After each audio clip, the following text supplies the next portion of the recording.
สบายดียินดีต้อนรับเข้าสู่108 MHz Podcast กับรายการ Newbie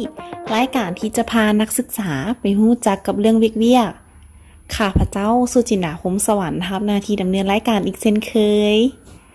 สบายดีนักศึกษาทุกคนและกับนักศึกษาจบใหม่ตอนนี้บางคนเนาะแกกำลังเกี่ยมเข้าสู่ช่วงที่กำลังเขียนบทอยู่แม่นบ่หรือว่าบางคนจบแล้วหวาถ้าสมมติว่าไผเนาะที่กำลังเกี่ยมตัวใกล้จะจบหรือกำลังจบแล้วแน่นอนว่ามันจะต้องมีการเข้าสู่การเฮ็ดเวียกแม่นบ่และอีกอย่างหนึ่งเนาะถ้าเป็นมื้อทำอิฐของการเฮ็ดเวียกล่ะนี่จะเป็นช่วงเวลาที่แบบตื่นเต้นแม่นบ่แล้วก็กดดันไปพร้อมอาจจะม่วนแล้วก็เมื่อยไปนำเพราะว่าเนื่องจากว่าเนาะการที่เฮาเฮ็ดเวียกนี่มันการก้าวเข้าสู่โลกของการเฮ็ดเวียกแท้ๆเนาะบ่แม่นเท่าไหร่เนาะเฮามักจะคิดว่าโอเคตัวฝึกงานนี่มันก็คล้ายๆคือการเฮ็ดเวียกแต่ในความเป็นจริงแล้วเนาะการฝึกงานกับการเฮ็ดเวียกจะแตกต่างกันอย่างสิ้นเชิงเลยแหละ ถ้าสำหรับไผที่ว่ากำลังกังวลว่าเฮ็ดหยังบ่ถูกบ่ฮู้ว่าจะต้องเริ่มแนวใดถ้าเฮ็ดเวียกเป็นช่วงทับอิฐวันนี้จิน่าเลยมีคำแนะนำดีๆมาให้สำหรับนักศึกษาที่ว่ากำลังเริ่มเวียกใหม่เลยเด้ออาจจะเป็นแนวทางก็ได้เนาะในการปรับตัวให้เข้ากับโลกการเฮ็ดเวียกให้ได้ราบรื่นและก็พร้อมรับมือกับทุกสถานการณ์ที่เกิดขึ้นในบอนเฮ็ดเวียกเลย1คือรักษาเวลาตัวนี้สำคัญเลยเนาะเพราะว่า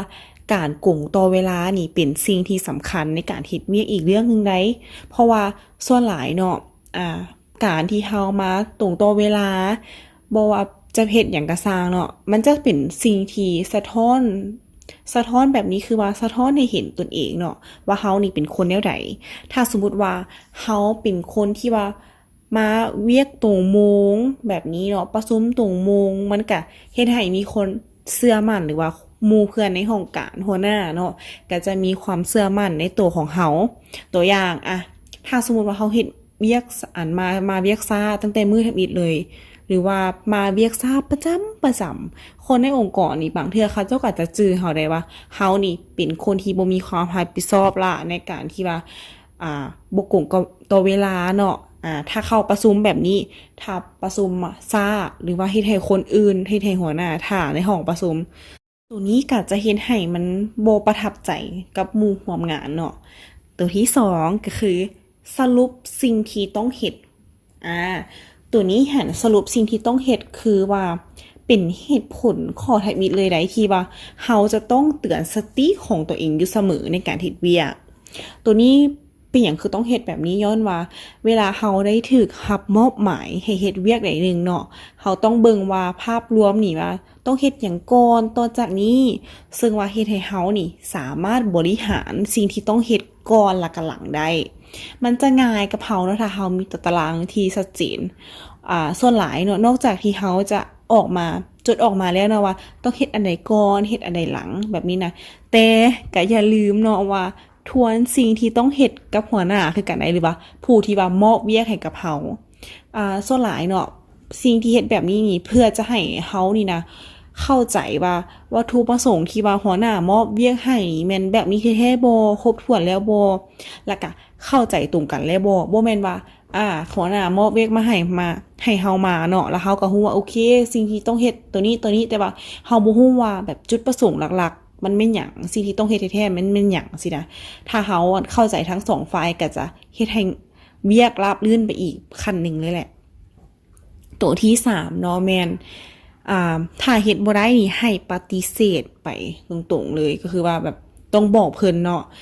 ส่วนหลายเนาะเฮาจะมักจะบ่กล้าบอกเนาะว่าโอเคตัวนี้น้องเฮ็ดบ่ได้เด้อ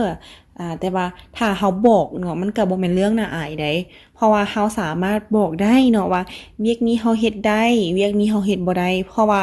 เนื่องจากว่าประสบการณ์ของเฮานี่คันเป็นนักศึกษาจบใหม่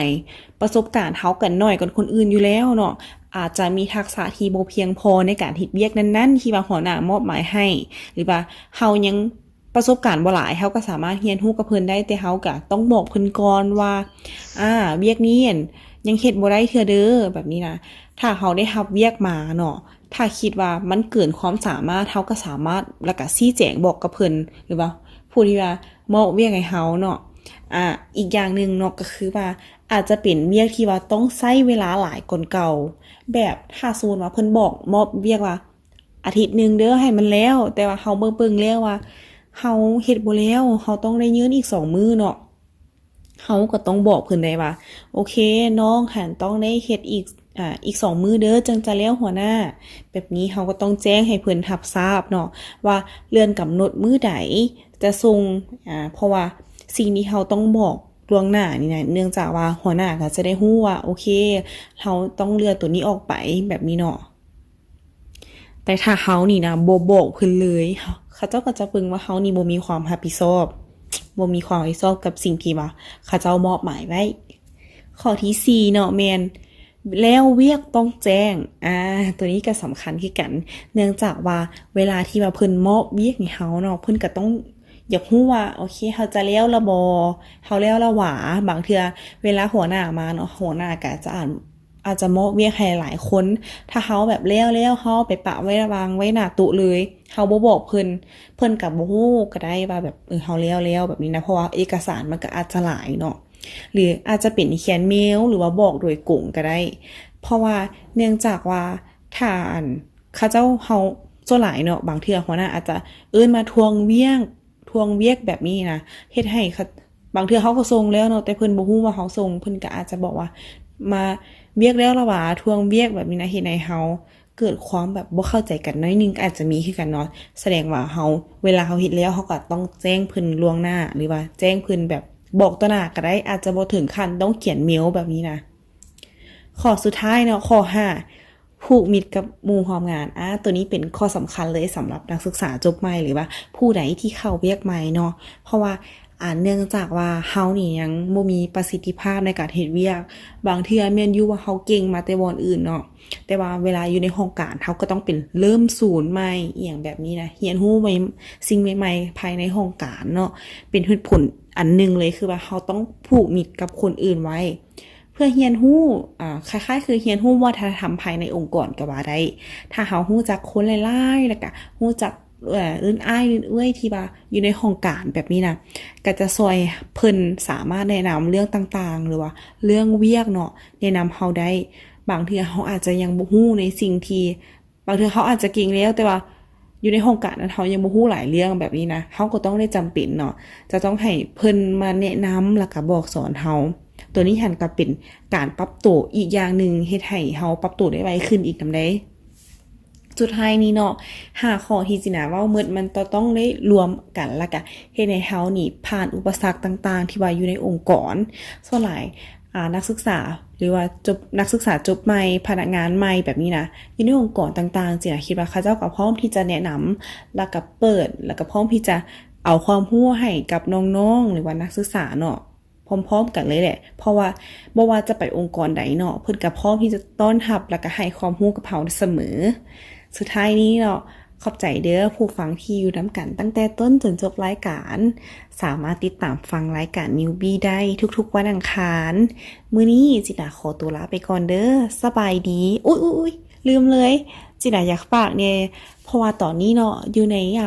เว็บไซต์108ของเฮาหรือว่า Facebook ของเฮาเนาะมีเป็นงานดีๆสำหรับนักศึกษาจบใหม่ที่ยังบ่ฮู้ว่าต้องซอกเวียกแนวใด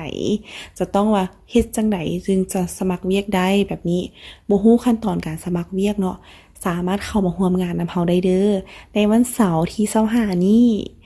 อยู่ตึก108ฮิ้วเนาะถ้าใครสนใจสามารถสมัครได้ทางด้านลุมเด้อจิน่าจะทิ้งลิงก์ไว้ให้หรือว่าสามารถเข้าไปในเพจ108 Job ก็ได้เด้อสมัครเข้ามาหลายๆเด้อรายงานเฮาเป็นงานฟรีเด้อทุกคนบ๊ายบาย